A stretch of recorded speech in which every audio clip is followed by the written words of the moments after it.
Hi, I'm Christopher Sabat. I'm the voice of Vegeta, Piccolo, Yamcha, and others on Dragon Ball Z. I'm here at Webfoot Technologies to find out how they can make a huge show like Dragon Ball Z into a tiny little Gameboy Advance game. Follow me. I'll take you behind the scenes for a look at the making of the Legacy of Goku II. Here we go.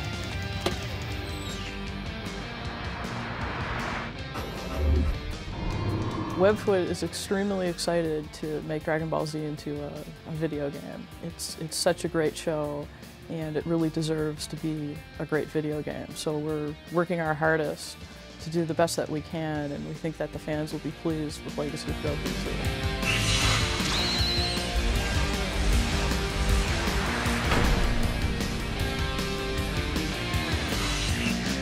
We started initially with a concept document about where we wanted to go with this part of the storyline, which covers the Trunks saga, the Android saga, and the Cell saga. We write up this short document, essentially detailing what we want to do with it. And once that gets approved, we move into the design process.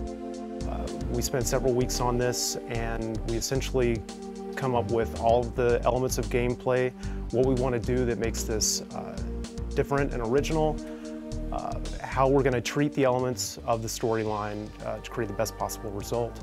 The brainstorming process starts with us huddling in the conference room for days and days and days. We do extensive research on the series. We're already fans and familiar with it, but it's important for us to go back through and watch the episodes that are going to be relevant to the game and pick out what parts we want to represent in the game. We obviously can't cover everything because the game would be 200 hours long, but we pick out what we think is the most important and we go with that. We spend a lot of time writing a lot of stuff up on the chalkboard, you know, what kind of enemies we want, what kind of areas in the show we're going to visit. We watch a lot of videos to make sure we're on the right track and not diverging. But for the most part, we stayed, I think, very, very true to the series, and I think that's going to be reflected in the game. Turning these characters from Dragon Ball Z into tiny little munchkins on the Game Boy Advance is kind of an interesting process. We want them to be recognizable as who they are, but we don't have a lot of space to work with, so we end up giving them big heads, big hair. It's a tradition in Japanese RPGs that works really well, and so we went with this method. We hand off these things to Mandy Paul, who is an excellent sprite character animator, and she begins creating the animation sheets for our little characters. For the Legacy of Goku games, my job was to draw the characters. I pretty much drew almost every character that you see in the game, although I had a bit of help, so I can't claim all the credit. But from the start, they basically handed me character sketches or screenshots straight from the show or any other sort of reference materials, action figures, anything, and said, here, draw these characters doing these moves, and I took it and went.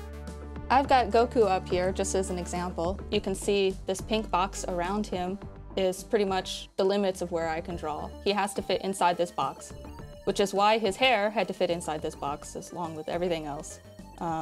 So you can see basically the drawing of the character starts out pretty much with eyes. That's where I start with.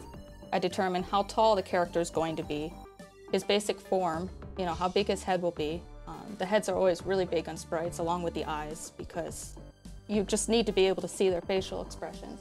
You're not going to be able to see that unless you blow it up really big because the sprites are so small and the screen is so tiny. So once I get the basic form for the character, I fill it out to make it asymmetrical, so it's a little not so well symmetrical. Basically, I just fill it in, start putting colors, and start shading it out and making it look solid. To make him look surprised is really just a matter of changing a few pixels in his eyes to make his eyes, the pupils look smaller, and the white around the eyes look bigger. And all of a sudden, he looks like his eyes are really wide. Even though the actual size of the eyes hasn't changed, I just moved a few pixels around. And then Vegeta got the extra eyebrows here to make him look a little more angry because, well, Vegeta's always angry at something, I think. I give everyone a separate sheet and try to give them their own personalities. Okay, so I did Super Saiyan on one sheet along with his regular, so you can, maybe I can zoom in on here and you can see him walking along. The walks are all 4-frame animations, mostly for space, versus appearance. You can do a decent walk in, well, you can do a walk in 2 frames or 3 frames. We chose 4 frames to make the walk look as good as possible without wasting too many frames, since unfortunately memory is an issue. And the Game Boy Advance can only hold so much of this, so you have to pare it down. Jim did a lot of the integration of the sprites, character sprites, into the game. He was sort of a jack of all trades, actually. He did a lot of the lighting for our indoor levels. He did a lot of level building and design. Essentially any art task that popped up, he took them up. Mostly I will take character art from Mandy and do the animations for it. I will do the run animations, punching, kicking, jumping, dying. Any animation that's required for a particular character, I will take her art and adapt it to that animation.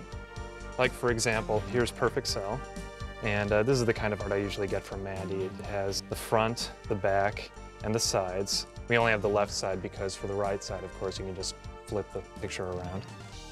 The actual size of the character is actually more like this. You can see he's only like ½ an inch tall, but still, when we're actually working on the character, we want to work on him when he's like about that big, because even though the person won't be able to see every tiny detail, it'll still come out. Someone will look at that and say, wow, that's really detailed and it looks really good. They won't know exactly why it looks really good, but you want to make sure you get it down to like the smallest detail you possibly can. This is the Tiger Bandit. He's one of the first enemies you encounter in the game.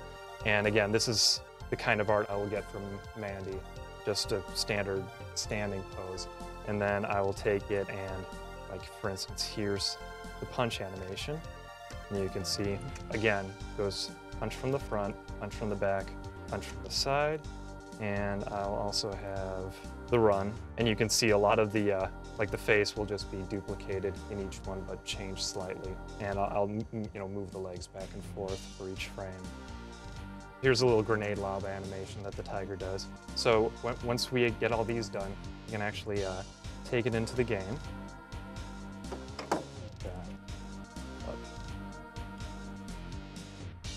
And see, it's like one of the very first enemies you encounter. There he is. You can see him doing his little grenade throwing animation. The grenade is actually added in after the animation is done. It's a completely separate piece of art. And you can see that the punch is the same on both sides, just flipped over. Here's the grenade lob animation. So another artist, I think Andrew did this. Andrew keyed in the grenade for each one of these frames to make sure that it would be in the proper place so that it wouldn't be floating above his hand or something like that. My main tool is Adobe Photoshop, which is what I'm using right now. What I'll usually do is after I've got some reference shots, I'll make an initial sketch, and this sketch is usually done in this light blue color so that it becomes really easy to then make a more detailed sketch on top of that. So for instance, if I were to show some of these concept sketches for different monsters from the show, I started initially with these light blue outline sketches, and these could be easily manipulated and can go through lots of different versions before we would get to a version that we all like the best and that the people over in Japan would accept. Once that was done, I would go in and create a more clean version with a black outline that could be then used to create all of the coloring. Now, of course, the monsters that we have in the game are so small on the screen and are going to be animated and end up being pretty different from the original concept artwork. But this artwork is used to give the other artists a guideline as for the style of art that we want to be sticking with, and how we want the monsters to animate and what their emotional impact should be on the visual quality of the game. This is right here an overview of our world map, and in the actual game that you play, you won't be able to see it like this. It's actually going to be in this perspective view as in kind of a 3D, it kind of looks 3D, and you can fly over it, and so it's a more realistic view of the world as if you're actually flying over a planet. So this is a really detailed image that we have of this world that again, I was trying really hard to be as close as I could to the actual layout that they do for the world of Dragon Ball Z. So we had a lot of reference of the world from the DBZ encyclopedia that we took a look at, and I found a lot of other miscellaneous sketches of the world that they had made over in Japan, and I tried to take into account both their version of the world and then the way some of our environments in our areas are, and to try to get a good mix of the two so that our world could seem like it both fits within the actual Dragon Ball Z world and also fits with our game. So we've got all these different areas down here, like this area over here. It's kind of hard to tell because it's small, but this is Goku's house, and if I move over, we've got all these mountains and grass and desert. And there are a lot of areas in here that actually aren't going to be accessible in the game, but I put them in there anyway because they exist within the world. And so not only would that help to make the world seem really detailed and full, but then there could be areas where even if you don't go there, the player might recognize that area and just get excited about the fact that we included it in there. One of my other primary objectives for this game was to create a lot of the initial concept artwork for the environments as well as the characters. So for instance, a lot of the areas will have a lot of cliffs all over the place, and so one of the things that I had to do was design the cliffs. Just like when I was working with the world map, I had a limitation that I had to deal with, but it's a little bit more strict with the environment. I would have to make sure that the graphics that I've made are going to be able to be used in a interesting fashion, in lots of different combinations, and also in lots of different terrains, because cliffs could show up in the forest, cliffs can show up in the desert, cliffs can show up anywhere. They might have snow on the cliffs. So for instance, I would make this initial painting, and this painting is a really high resolution version of these cliffs, and I just tried to get as many different kinds of cliff angles and lighting and all of the different important things that would go into the artwork of the cliff, all in one big piece. That was then given to Murray, and Murray, his job was to then, in this case, was to then take that cliff that I had made and make all these different versions of it. So here, the cliff has been broken up into pieces, and those pieces can be repeated over and over again to make taller cliffs or longer cliffs, or just cliffs that are a lot more complicated and not flat looking. And we'd have cliffs that have grass tops, and we have cliffs that have a dark bottom and cliffs that have a light bottom. And if I'm going to piece together an interesting cliff from some of these pieces of the cliff, I could take this piece. Let's see here, I'll start a new image. And I'll grab a bunch of these cliffs. I'm gonna make a cliff out of this. So if I'm gonna make an interesting cliff, I can grab this centerpiece and repeat it over and over again. Okay, now I want an angle on the side. So I just stick it down. Now I've suddenly got some angles. If I want to continue the straight side across again, I can just grab one of these side pieces and plop it right next to it, and it's done.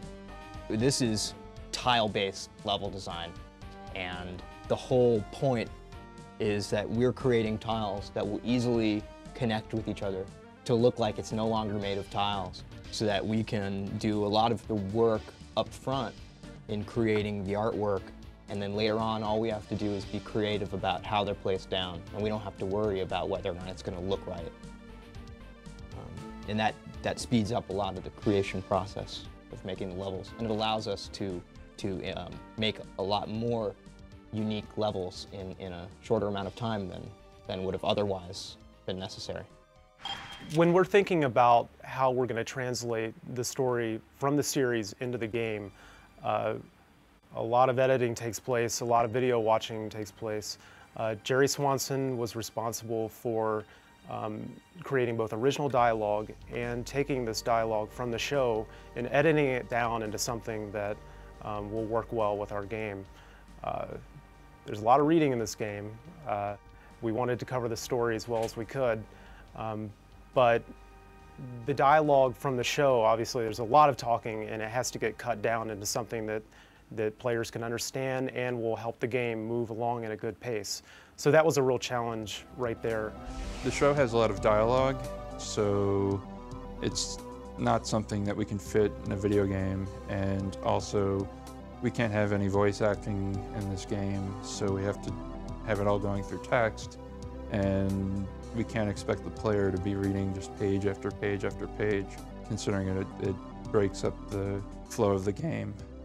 We try to get the dialogue down to its basic core, and we want it to be as short as possible, but at the same time we want it to have all the character of the original dialogue, and we want it to have all the details that are necessary to get the story across. One of the big things that we were trying to do was make it so that someone who has never watched Dragon Ball Z can get a sense of what the story is and who these characters are.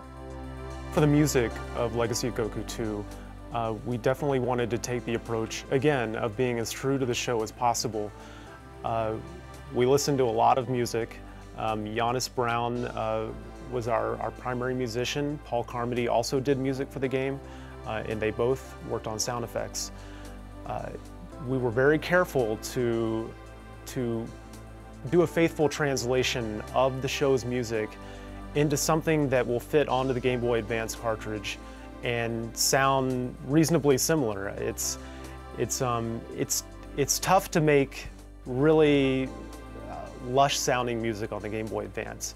I think they did a very good job in this case of translating those songs into something that sounds good on the Game Boy Advance.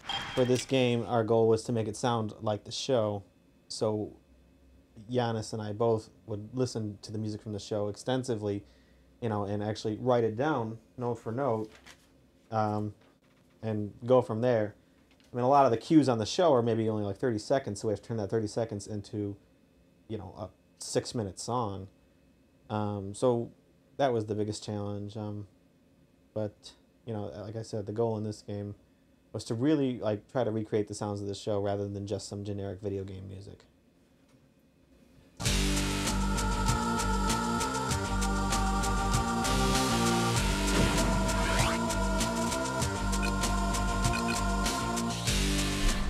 We use a bank of samples that are made by ourselves. We would use a program like SoundForge just to make very short wave files and turn them into audio samples. They would sound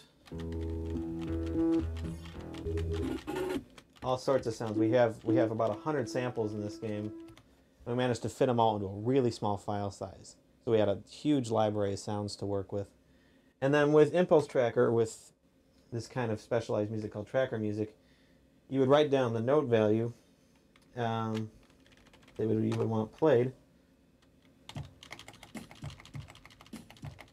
And you can, you know, it specifies the instrument. You can also specify the volume that you want it played at, and the panning and vibrato and some sliding and all this great stuff you can do with it.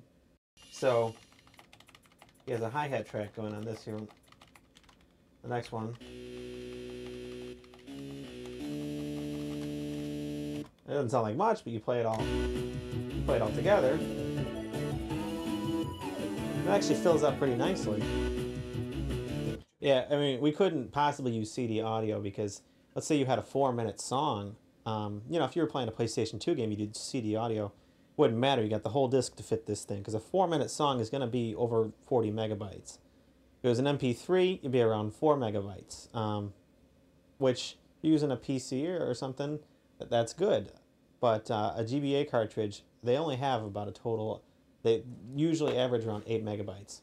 So there's no way you're going to fit a 4 megabyte song in there. You'd use up, you know, all your space. So you got to find some way to really crunch things down, and tracker music is like one of the most logical choices. I'm very excited to be working on Legacy of Goku II. I've watched Dragon Ball Z since like the very beginning of the Saiyan saga with Vegeta. So being able to create a game based on this show that I've watched for years is just like a dream come true. It's really awesome. It's been amazing working on this, to be such a large product, something that's so popular, and to actually be able to work on the Gameboy Advance and to make something like this on a computer and then play it on a Game Boy and see it in action is just, it's just amazing. I was a Dragon Ball Z fan since it first started playing on Cartoon Network, and so being given the opportunity to have input into part of the Dragon Ball Z universe has been a real joy. It is exciting because, you know, more people will hear this music than would ever hear the stuff I used to write in college and all that kind of stuff. Okay, that was amazing. Now that you know how they make it, go out and play it, live it, and love it. I'll see you on Dragon Ball Z.